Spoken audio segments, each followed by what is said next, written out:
Hello friends, welcome back to my YouTube channel. आज हम बात करेंगे NCERT solution class 10th civics chapter 5 outcome of democracy के बारे में, यानी कि लोकतंत्र के परिणाम। This chapter explores how democracy affects society and whether it deliver on its promises. It asks does democracy produce better outcomes than other forms of government. यानी कि यह अध्याय यह समझाता है कि लोकतंत्र समाज को कैसे प्रभावित करता है और क्या वह अपने वादों को पूरा करता है। यह ये भी प्रश्न उठाता है कि क्या लोकतंत्र शासन के अन्य रूपों की तुलना में बेहतर परिणाम देता है। तो हम बात करते हैं अब लोकतंत्र के बारे में। Democracy is a system where the people hold the ultimate power. यानी कि लोकतंत्र एक ऐसी व्यवस्था है जिसमें जनता के पास सर्वोच्च शक्ति होती है, यानी कि जनता जो है वो सर्वोच्च है लोकतंत्र में। ठीक है। Next, citizens participate in decision making by voting and electing representatives. यानी कि नागरिक मतदान करके और अपने प्रतिनिधियों का चुनाव करके निर्णय निर्माण में भाग लेते हैं। ठीक है, जिसे हम लोकतंत्र कहते हैं। Next, the chapter will examine how democratic governments perform in areas like justice, equality, और participation, accountability, economic development। यानी कि यह अध्याय यह जांच करेगा कि लोकतांत्रिक सरकारें निम्नलिखित क्षेत्रों में कैसा प्रदर्शन करती हैं। वो जो क्षेत्र है वो न्याय, समानता, भागीदारी, जवाबदेही और आर्थिक विकास से संबंधित है। ठीक है, तो इन सब के बारे में हम इस चैप्टर में चर्चा करेंगे।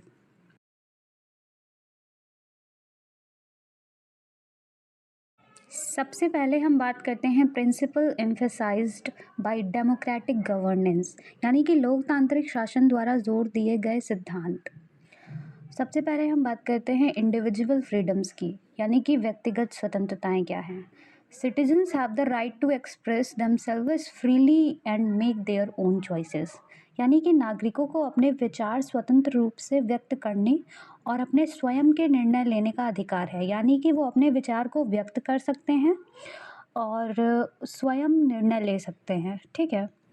सेकंड, इक्वल रिप्रेजेंटेशन, यानी कि समान प्रतिनिधित्व।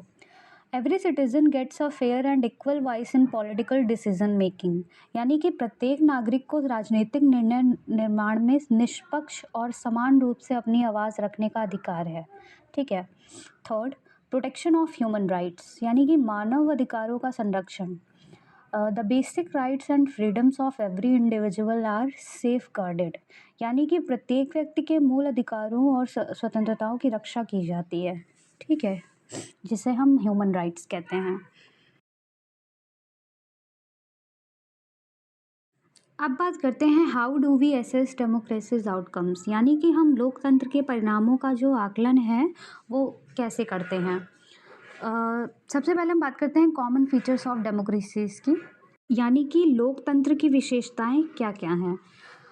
Like right to vote, regular elections, rule of law and political parties. यानी कि जो लोकतंत्र की विशेषताएं हैं उनमें मतदान का अधिकार, नियमित चुनाव, राजनीतिक दल और कानून का प्रशासन, यानी कि कानून का शासन शामिल है। ठीक है। अब बात करते हैं common features use to assess democracy, यानी कि लोकतंत्र का आकलन करने के लिए प्रयुक्त सामान्य विशेषताएं क्या क्या है। फर्स्ट, रेगुलर इलेक्शंस, यानी कि नियमित चुनाव। General elections are held periodically to choose a new government. यानी कि नई सरकार चुनने के लिए समय समय पर आम चुनाव कराए जाते हैं, जिसे हम नियमित चुनाव कहते हैं। ठीक है। सेकंड, राइट टू वोट, यानी कि मतदान का अधिकार। All citizens above a certain age are allowed to vote. यानी कि एक निश्चित आयु से ऊपर के सभी नागरिकों को मतदान करने की अनुमति होती है। ठीक है। Third is political parties. This is a very main factor. These are essential in a democracy as they present candidates during elections. यानी कि राजनीतिक दल ये लोकतंत्र में आवश्यक होते हैं क्योंकि चुनाव के दौरान ये उम्मीदवार प्रस्तुत करते हैं। ठीक है।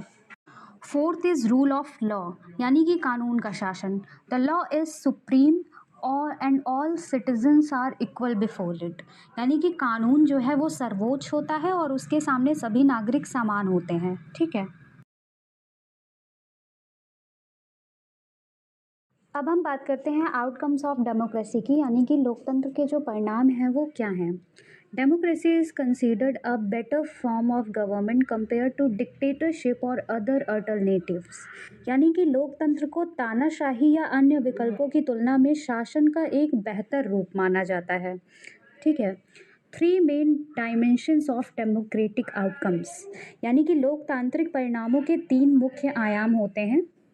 फर्स्ट इज पॉलिटिकल, यानी कि राजनीतिक। सेकंड इज इकोनॉमिक, यानी कि आर्थिक। एंड थर्ड इज सोशल, जिसे हम सामाजिक कहते हैं। अब बात करते हैं की बेनिफिट्स ऑफ डेमोक्रेसी, यानी कि लोकतंत्र के प्रमुख लाभ क्या क्या हैं। ठीक है। First, promotes equality among citizens, यानी कि नागरिकों के बीच समानता को बढ़ावा देता है यह। Second, enhances the dignity of the individual, यानी कि व्यक्ति की गरिमा को सुदृढ़ करता है।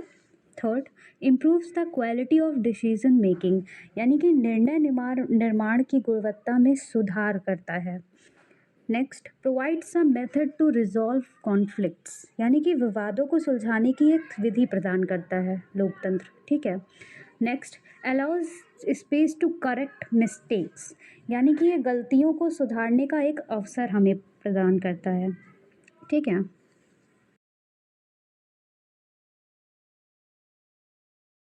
अब बात करते हैं practical dilemma, principle versus practice, यानी कि लोकतंत्र से जुड़ी व्यवहारिक दुविधाएं, सिद्धांत बनाम व्यवहार।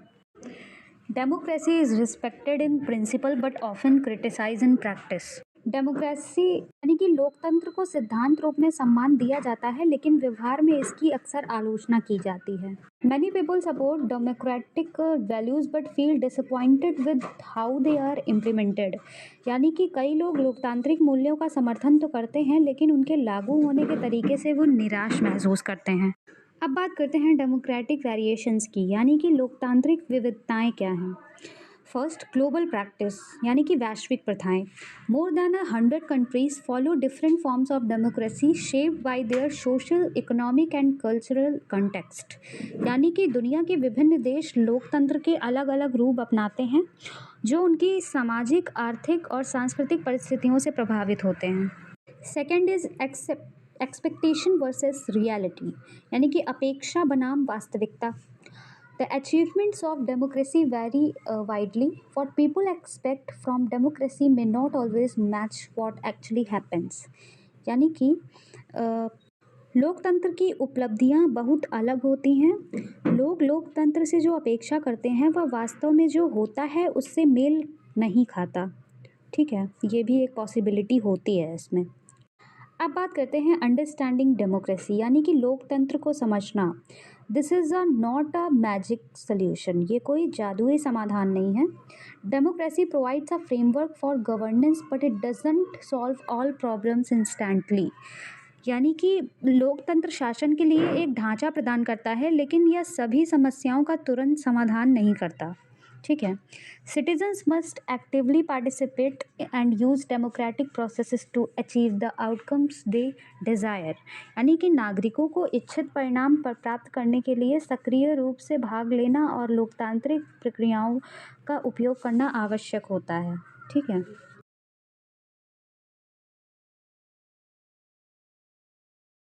अब बात करते हैं पॉलिटिकल आउटकम्स ऑफ डेमोक्रेसी, यानी कि लोकतंत्र के राजनीतिक परिणाम क्या हैं। Democracy leads to a government that is accountable, responsive and legitimated, यानी कि लोकतंत्र ऐसी सरकार की ओर ले जाता है जो जवाबदेह हो, संवेदनशील हो और वैध हो। ठीक है। नेक्स्ट, 5 की एस्पेक्ट्स ऑफ पॉलिटिकल आउटकम्स, यानी कि राजनीतिक परिणामों के 5 प्रमुख पहलू होते हैं। First, fundamental outcomes of democracy, यानी कि लोकतंत्र के मौलिक परिणाम। Citizens have the right to choose their leaders and influenced decisions, यानी कि नागरिकों को अपने नेताओं को चुनने और निर्णयों को प्रभावित करने का अधिकार होता है। Second, mechanism for citizen participation, यानी कि नागरिक भागीदारी की व्यवस्थाएं।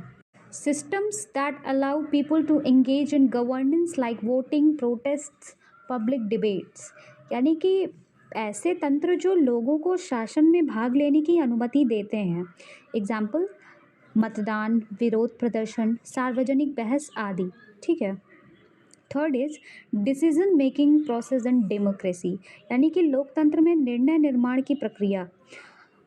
Decisions are made through consultation, discussion and majority rule, यानी कि निर्णय परामर्श, चर्चा और बहुमत के नियम के माध्यम से लिए जाते हैं। ठीक है।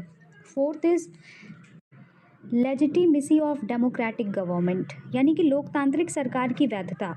A democratic government is considered valid and accepted because it is elected by the people, यानी कि लोकतांत्रिक सरकार को वैध और स्वीकार्य माना जाता है क्योंकि उसे जनता द्वारा चुना जाता है। ठीक है। Fifth is transparency in democracy, यानी कि लोकतंत्र में पारदर्शिता। Government actions are open and clear, allowing citizens to hold leaders accountable, यानी कि सरकारी कार्य खुले और स्पष्ट होते हैं जिससे नागरिक अपने नेताओं को जवाबदेह ठहरा सकते हैं। ठीक है।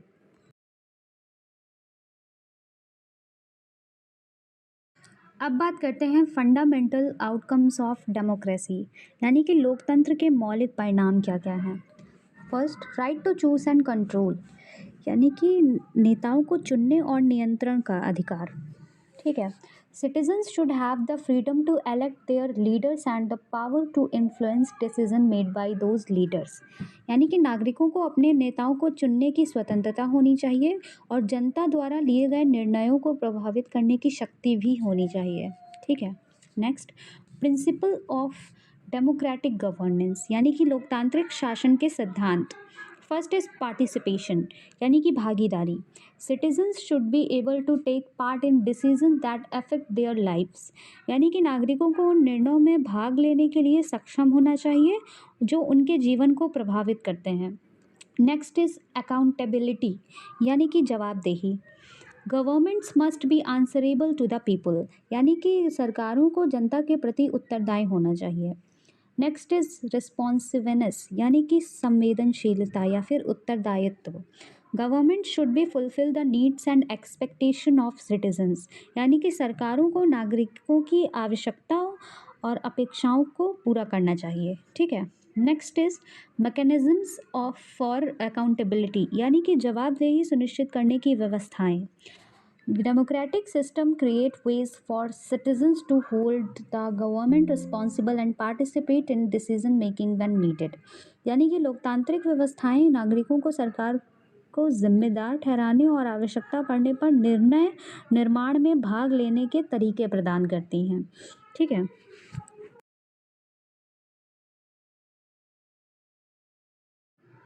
अब बात करते हैं की एस्पेक्ट्स ऑफ डेमोक्रेटिक गवर्नेंस की, यानी कि लोकतांत्रिक शासन के प्रमुख पहलू क्या क्या हैं। Decision making process in democracy, यानी कि लोकतंत्र में निर्णय निर्माण की प्रक्रिया। डेलिबरेशन एंड नेगोशिएशन, विचार विमर्श और समझौता। Democracy is based on thoughtful discussion and compromise, यानी कि लोकतंत्र सोच समझकर की गई चर्चा और समझौते पर आधारित होता है। ठीक है। नेक्स्ट इज प्रोसीजरल अप्रोच, यानी कि प्रक्रियात्मक दृष्टिकोण। लोग democratic governments follow proper procedure making decisions that are both acceptable and effective, यानी कि लोकतांत्रिक सरकारें उचित प्रक्रियाओं का पालन करती हैं जिससे ऐसे निर्णय लिए जाते हैं जो स्वीकार्य और प्रभावी दोनों होते हैं। ठीक है। Third is mechanisms for citizen participation, यानी कि नागरिक भागीदारी के तंत्र क्या हैं। First is involvement in decision making, यानी कि निर्णय निर्माण में सहभागिता। Citizens are allowed to take part in the decision making process, यानी कि नागरिकों को निर्णय निर्माण की प्रक्रिया में भाग लेने की अनुमति होती है। Next is essential democratic practices, यानी कि लोकतंत्र की आवश्यक प्रथाएं क्या क्या हैं। Free and fair elections, open debates on policies and the right to information are critical for holding governments accountable, यानी कि स्वतंत्र और निष्पक्ष चुनाव, नीतियों पर खुली बहस और सूचना का अधिकार, ये सभी सरकारों को जवाबदेह ठहराने के लिए अत्यंत आवश्यक हैं। ठीक है।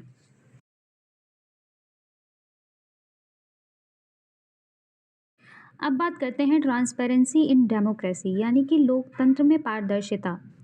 जिसमें प्रोसीजरल नॉर्म्स शामिल है, यानी कि प्रक्रियात्मक मानदंड।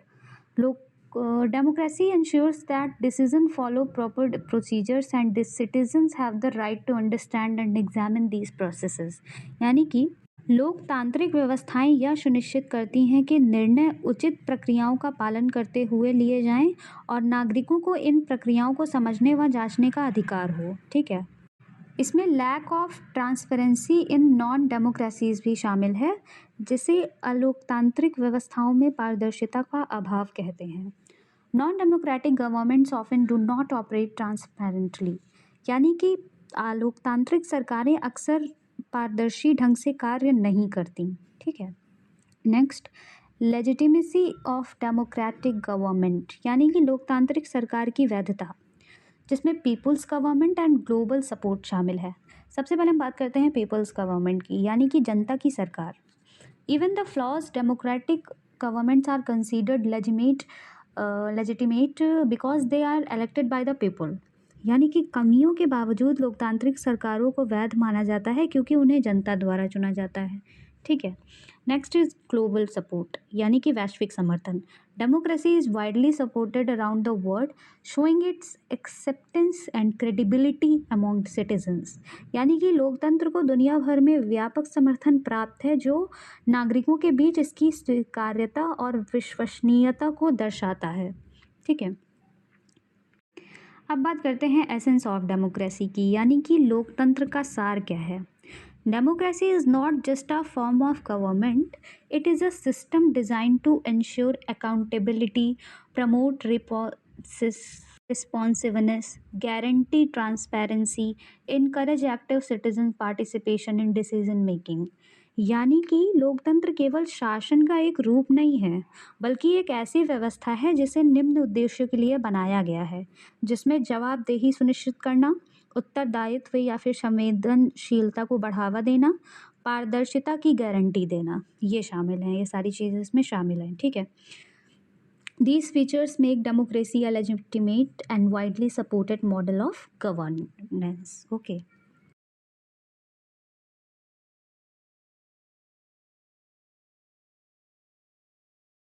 अब बात करते हैं इकोनॉमिक ग्रोथ एंड डेवलपमेंट की, यानी कि आर्थिक विकास और विकास के बारे में हम चर्चा करेंगे। सबसे पहले हम बात करते हैं connection between democracy and economic growth, यानी कि लोकतंत्र और आर्थिक विकास के बीच में संबंध क्या क्या है। Over the last 50 years, dictatorship has shown slightly higher economic growth rates compared to democracies। यानी कि पिछले 50 वर्षों में तानाशाही शासन में लोकतंत्रों की तुलना में थोड़ी अधिक आर्थिक विकास दर देखी गई है। ठीक है। A country's economic growth depends on many factors like population size, global conditions, support from other countries, national economic priorities। ठीक है। मतलब कि किसी देश का आर्थिक विकास कई कारकों पर निर्भर करता है, जैसे जनसंख्या का आकार कैसा है, वैश्विक परिस्थितियाँ कैसी हैं, अन्य लोग जो हैं वो देश से सहयोग कैसे ले रहे हैं या फिर कितना ले रहे हैं। ठीक है। राष्ट्रीय आर्थिक प्राथमिकताएं क्या हैं। ठीक है। इवन थो डिक्टेटरशिप्स में show a small advantage in growth, democracy is still preferred because it also promotes dignity and freedom of citizens. यानी कि तानाशाही शासन में आर्थिक विकास में थोड़ा लाभ दिखाई दे सकता है, फिर भी लोकतंत्र को प्राथमिकता दी जाती है क्योंकि यह निम्नलिखित को बढ़ावा देता है, जैसे कि गरिमा और नागरिकों की स्वतंत्रता। ठीक है। अब बात करते हैं इकोनॉमिक आउटकम्स ऑफ डेमोक्रेसी, यानी कि लोकतंत्र के आर्थिक परिणाम क्या क्या हैं। Correlation between democracy and development, लोकतंत्र और विकास के बीच संबंध।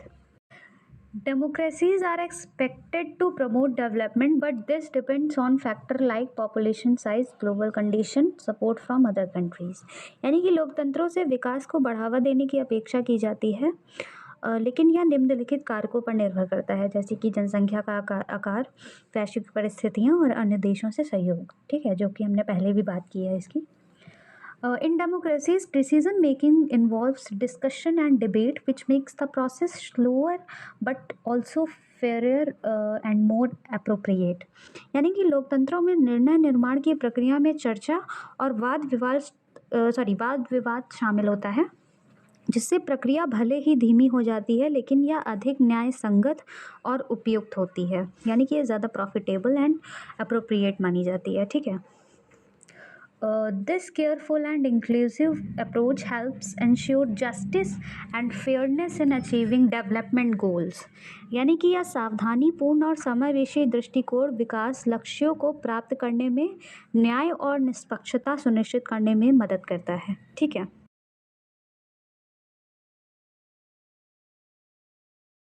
अब बात करते हैं इकोनॉमिक आउटकम्स ऑफ डेमोक्रेसी की एरियाज़ के बारे में, यानी कि लोकतंत्र के आर्थिक परिणाम हैं, उनके मुख्य क्षेत्र क्या हैं। First is economic growth and development, यानी कि आर्थिक विकास और विकास। ठीक है। Second is reduction of inequality and poverty, यानी कि असमानता और गरीबी में कमी। ठीक है। अब बात करते हैं relationship between democracy and economic performance, यानी कि लोकतंत्र और आर्थिक प्रदर्शन के बीच जो संबंध है वो क्या है। From 1950 to 2000, dictatorships showed slightly higher economic growth rates than democracies. यानी कि 1950 से 2000 तक तानाशाही शासन में लोकतंत्रों की तुलना में थोड़ी अधिक आर्थिक विकास दर देखी गई है।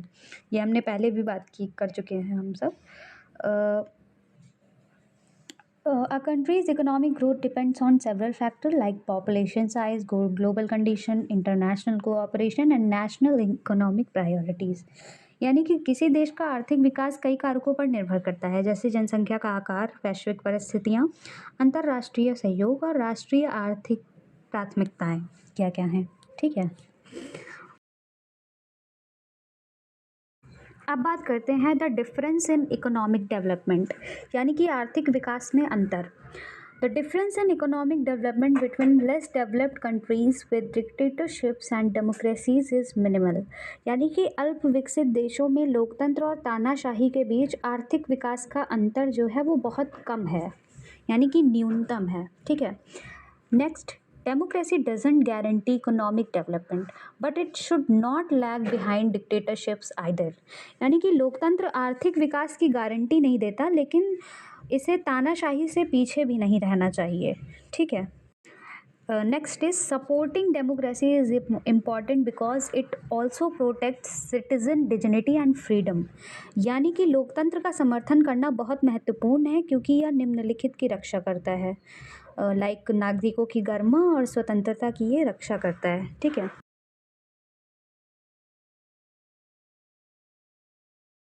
अब बात करते हैं reduction of inequality and poverty, यानी कि असमानता और गरीबी में कमी। सबसे पहले हम बात करते हैं एक्सपेक्टेशन फ्रॉम डेमोक्रेसी, यानी कि लोकतंत्र से अपेक्षाएं क्या क्या हैं। First, economic equity. Democracies should aim to reduce economic disparities and ensure fair distribution of wealth and opportunities. यानी कि लोकतंत्रों का लक्ष्य आर्थिक असमानताओं को कम करना और संपत्ति व अवसरों का न्याय संगत वितरण सुनिश्चित करना होना चाहिए। ठीक है। Second, economic growth versus inequality, यानी कि आर्थिक विकास बनाम असमानता। Economic growth in democracies does not always reduce inequality in some cases. It can even increase disparities. यानी कि लोकतंत्रों में आर्थिक विकास हमेशा असमानता को कम कर नहीं करता, कुछ मामलों में यह असमानताओं को बढ़ा भी सकता है। ठीक है। इस डायग्राम में ये भी दर्शाया गया है कि आर्थिक विकास, गरीबी में कमी और असमानता में कमी आपस में जुड़े हुए हैं, यानी कि ये दोनों आपस में परस्पर संबंधित है। ठीक है।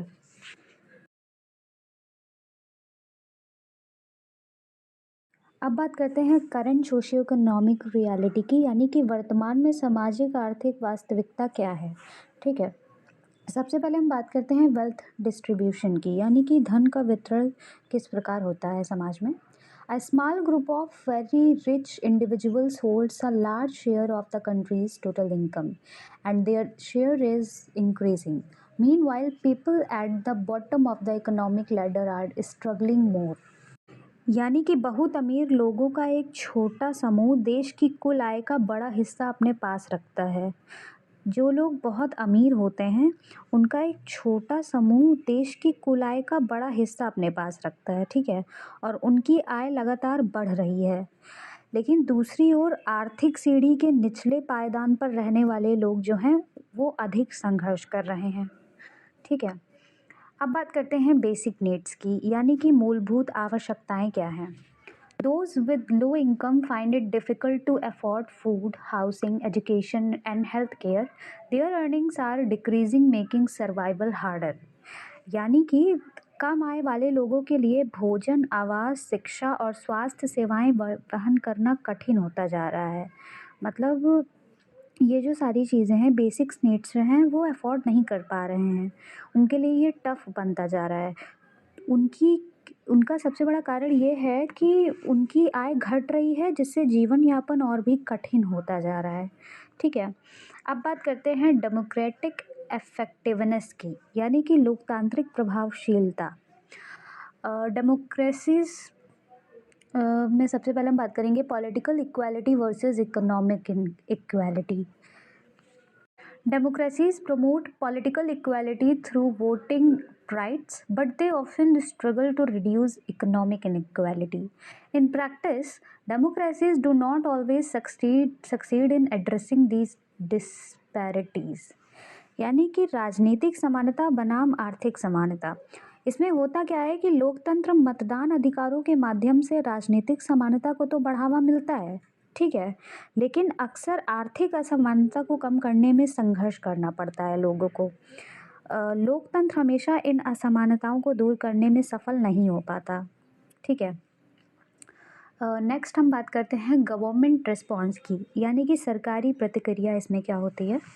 Although the poor from a large voter base and no political party wants to lose their support, democratically elected governments often don't respond to poverty issues as actively as expected. यानी कि गरीबों की संख्या अधिक होती है और कोई भी राजनीतिक दल अपना समर्थन खोना नहीं चाहता। फिर भी लोकतांत्रिक रूप से चुनी गई सरकारें अक्सर गरीबी के मुद्दे पर अपेक्षित सक्रियता से प्रतिक्रिया नहीं देती हैं। ठीक है। अब बात करते हैं ग्लोबल कंटेक्स्ट की, यानी कि वैश्विक संदर्भ क्या है इस मामले में। पॉवर्टी इन पुअर कंट्रीज, यानी कि गरीब देशों में गरीबी। In some nations the situation is even worse, many people live in poverty. Numerous poorer countries depend on aid from richer nations to meet basic needs. यानी कि कुछ देशों में स्थिति और भी खराब है क्योंकि बहुत से लोग गरीबी में जीवन जीते हैं। अनेक गरीब देश बुनियादी आवश्यकताओं को पूरा करने के लिए अमीर देशों से मिलने वाली सहायता पर भी निर्भर होते हैं। ठीक है।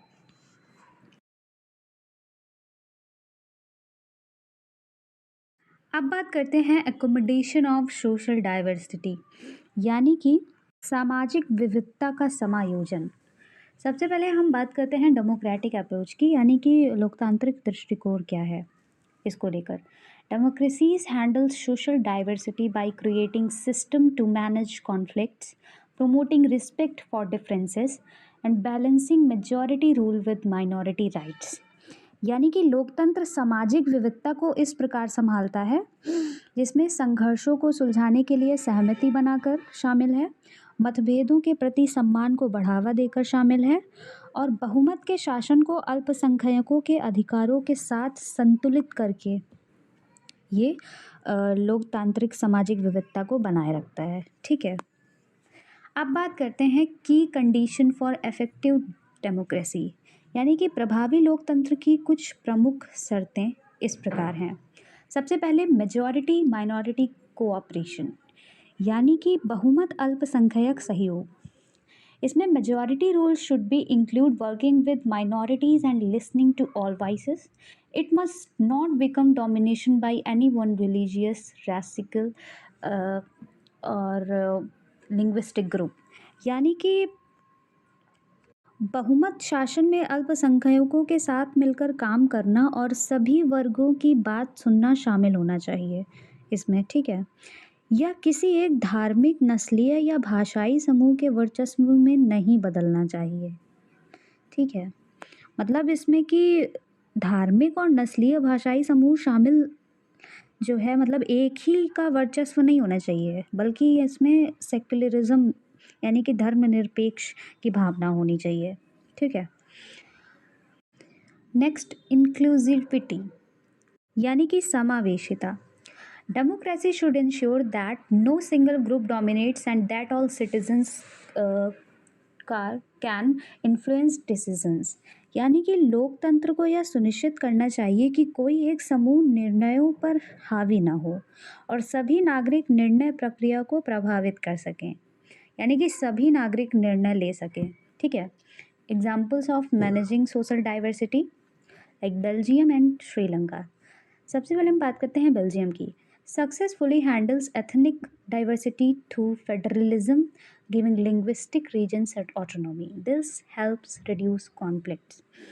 यानी कि बेल्जियम में संघवाद के माध्यम से जातीय विविधता का सफलतापूर्वक प्रबंधन किया गया और भाषाई क्षेत्रों को स्वायत्तता मिली। ठीक है।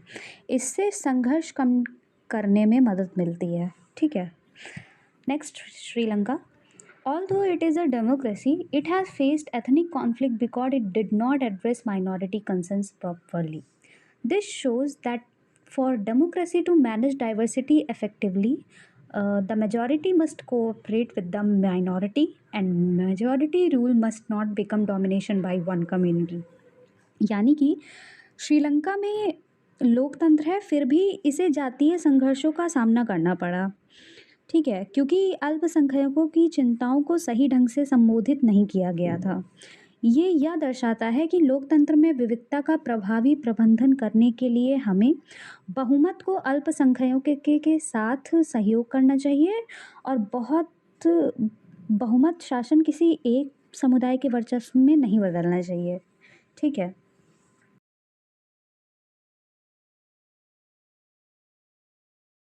अब बात करते हैं dignity and freedom of the citizens, यानी कि नागरिकों की गरिमा एवं स्वतंत्रता।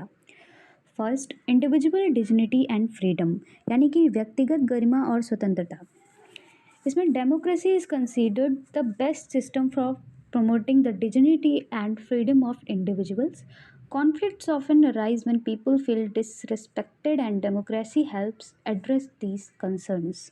यानी कि लोकतंत्र को व्यक्तियों की गरिमा और स्वतंत्रता को बढ़ावा देने के लिए सबसे अच्छा शासन तंत्र माना जाता है। ठीक है। Second, passion for respect and freedom. The foundation of democracy lies in the shared desire for mutual respect and freedom among citizens. यानी कि लोकतंत्र की नींव नागरिकों के बीच पारस्परिक सम्मान और स्वतंत्रता की साझा इच्छा पर आधारित होती है। ठीक है। Next is democracies promotion of dignity and freedom, यानी कि लोकतंत्र द्वारा गरिमा और स्वतंत्रता को बढ़ावा किस प्रकार मिलता है। First, passion for respect and freedom, यानी कि सम्मान और स्वतंत्रता के प्रति प्रतिबद्धता होनी चाहिए, यानी कि shared enthusiasm for equality and liberty, यानी कि समानता और स्वतंत्रता के लिए साझा उत्साह का होना बहुत ही ज़्यादा आवश्यक है। ठीक है। Second, global recognisation of principle, यानी कि सिद्धांतों की वैश्विक मान्यता पर आधारित है ये। World wide acceptance of dignity and freedom as democratic values, यानी कि दुनिया भर में गरिमा और स्वतंत्रता को लोकतांत्रिक मूल्यों के रूप में स्वीकार किया गया है। ठीक है। नेक्स्ट, डिग्रीज ऑफ रिकॉग्नाइजेशन, यानी कि different democracies recognise and apply these principle to varying extents, यानी कि मान्यता की विभिन्न स्तर जो हैं उनमें अलग अलग लोकतंत्र इन सिद्धांतों को अलग अलग स्तरों पर पहचानते और लागू करते हैं। ठीक है।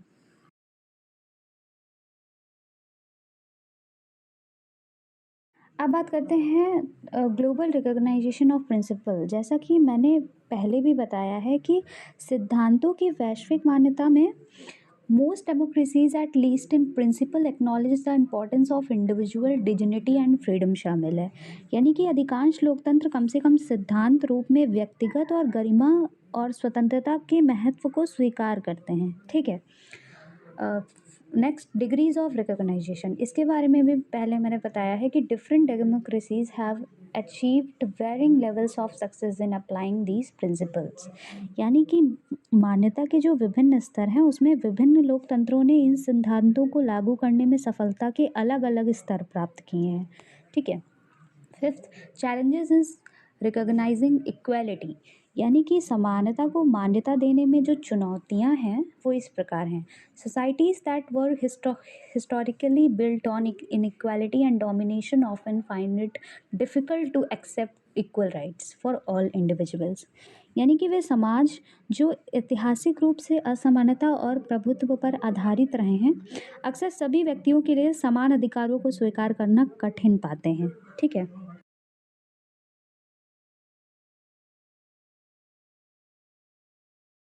अब बात करते हैं challenges and achievements in democracy, यानी कि लोकतंत्र में क्या उपलब्धियां हमने हासिल की हैं और हमारे सामने लोकतंत्र में क्या क्या चुनौतियां आई हैं उसके बारे में हम चर्चा करेंगे।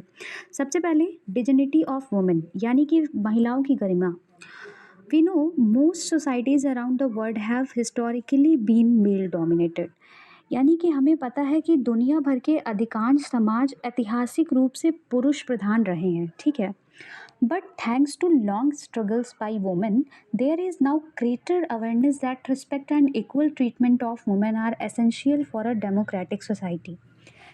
लेकिन महिलाओं के लंबे संघर्षों के कारण अब हमें यह समझ आ गया है कि महिलाओं का सम्मान और समान व्यवहार एक लोकतांत्रिक समाज के लिए बेहद ही आवश्यक है। ठीक है। Second, legal and moral foundations, यानी कि कानूनी और नैतिक आधार पर हम चर्चा करेंगे। Democracies provide strong legal and moral support for individual freedom and dignity. यानी कि लोकतंत्र व्यक्तिगत स्वतंत्रता और गरिमा के लिए मजबूत कानूनी और नैतिक समर्थन प्रदान करते हैं। ठीक है। This helps people challenge unfair practices. इससे लोगों को अनुचित प्रथाओं को चुनौती देने में मदद मिलती है। ठीक है। Third is caste inequalities in India, यानी कि जातिगत असमानताएं। Democracy in India has help disadvantage castes demand equal status and opportunities. यानी कि भारत में लोकतंत्र ने वंचित जातियों को समान दर्जा और अवसरों की मांग करने में मदद की है। ठीक है। Caste based discrimination lakhs moral and legal justification in a democratic setup. लेकिन सबसे बड़ी प्रॉब्लम यह है कि लोकतांत्रिक व्यवस्था में जाति आधारित भेदभाव के पास कोई नैतिक या कानूनी औचित्य नहीं है। ठीक है।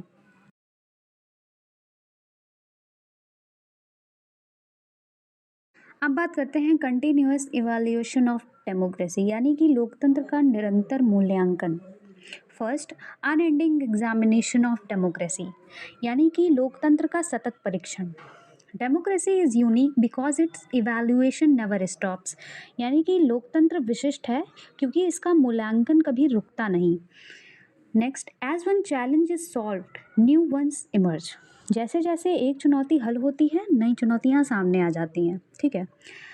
People's growing awareness and rising expectation become the standards for judging any democracy.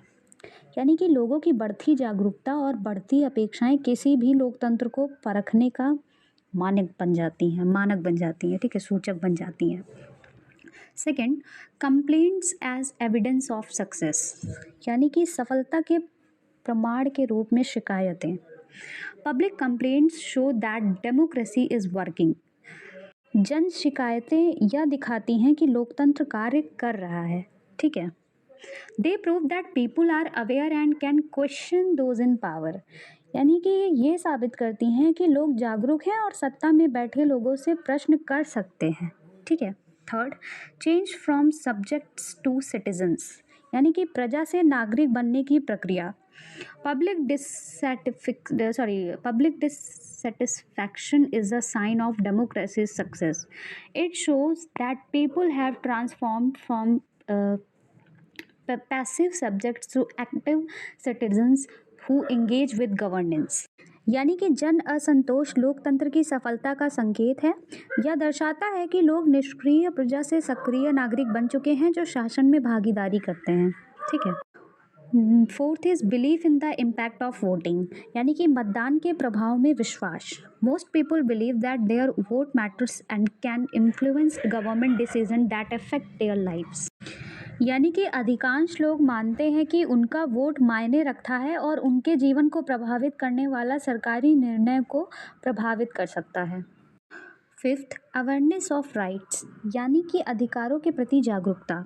Citizens are becoming more aware of their rights which helps them value their democratic entitlements, यानी कि नागरिक अपने अधिकारों के प्रति अधिक जागरूक हो रहे हैं, जिससे वे अपने लोकतांत्रिक अधिकारों को अधिक महत्व देते हैं। ठीक है। Sixth, democracy compare to other systems, यानी कि अन्य व्यवस्थाओं से तुलना में लोकतंत्र। Discussion show that democracy is a better form of government than dictatorship और अदर अल्टरनेटिव्स, यानी कि चर्चाएं दर्शाती हैं कि तानाशाही या अन्य विकल्पों की तुलना में लोकतंत्र शासन की एक बेहतर व्यवस्था है। ठीक है।